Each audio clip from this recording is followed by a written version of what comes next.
গাঙ্গেয় পশ্চিমবঙ্গে অবস্থানরত নিম্নচাপ একই সঙ্গে সক্রিয় মৌসুমী বায়ু অক্ষরেখা আজও আগামীকাল ভারী বৃষ্টি দক্ষিণবঙ্গে কমলা সতর্কতা ২ পরগনা পূর্ব বর্ধমান হুগলি বাঁকুড়া পশ্চিম মেদিনীপুরে বিক্ষিপ্ত ভারী বৃষ্টি জলপাইগুড়ি এবং কালিম্পংয়ে বিক্ষিপ্ত ভারী বৃষ্টির সম্ভাবনার কথা জানানো হয়েছে একই সঙ্গে সক্রিয় মৌসুমী বায়ু অক্ষরেখা আজ ও আগামীকাল ভারী বৃষ্টির সম্ভাবনার কথা জানানো হচ্ছে হাওয়া অফিসের তরফে। গাঙ্গেয় পশ্চিমবঙ্গে অবস্থানরত নিম্নচাপ একই সঙ্গে সক্রিয় মৌসুমী বায়ু অক্ষরেখা আজ ও আগামীকাল ভারী বৃষ্টি দক্ষিণবঙ্গে কমলা সতর্কতা জারি করা হয়েছে ২ পরগনা পূর্ব বর্ধমান হুগলি বাঁকুড়া পশ্চিম মেদিনীপুর।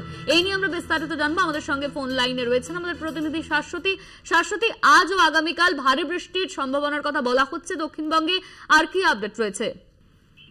দেখো, গাঙ্গেয় পশ্চিমবঙ্গের উপর যেরকম অবস্থানরত নিম্নচাপ তার সঙ্গে সঙ্গে মৌসুমী বায়ুর অক্ষরেখা সেটিও কিন্তু গাঙ্গেয় পশ্চিমবঙ্গের উপর দিয়ে অবস্থানরত। তার প্রভাবেই দক্ষিণবঙ্গে আজকে কার্যত ভারী থেকে অতি ভারী বৃষ্টি বেশ কিছু জেলার ক্ষেত্রে, তার মধ্যে ২ পরগনা, পশ্চিম মেদিনীপুর, বাঁকুড়া, হুগলি, হাওড়া এই জেলাগুলিতে কিন্তু আজকে কমলা সতর্কতা জারি করা হয়েছে এবং কোথাও কোথাও বিক্ষিপ্তভাবে ভারী থেকে অতি ভারী বৃষ্টির সতর্কতা জারি।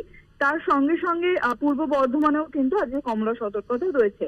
এছাড়াও বাকি জেলাগুলিতে অর্থাৎ নদিয়া, মুর্শিদাবাদ সহ বাকি জেলাগুলির ক্ষেত্রে বাঁকুড়া, পুরুলিয়া এই জেলাগুলির ক্ষেত্রেও কিন্তু জারি রয়েছে সতর্কতা। সেখানে ভারী বৃষ্টি হতে পারে কোথাও কোথাও এবং তার সঙ্গে সঙ্গে ৩০ থেকে ৪০ কিলোমিটার বেগে দমকা ঝোড়ো হাওয়া বওয়ার সম্ভাবনা কথা জানানো হচ্ছে হাওয়া অফিসের তরফে।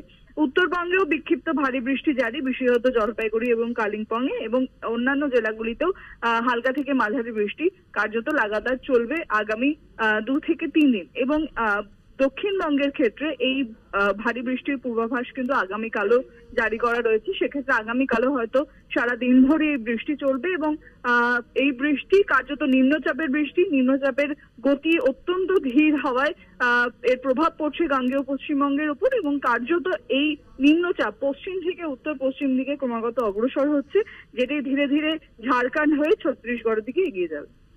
ধন্যবাদ তোমার শাশ্বতী। আমাদের সঙ্গে ফোন লাইনে ছিলেন আমাদের প্রতিনিধি শাশ্বতী রায়।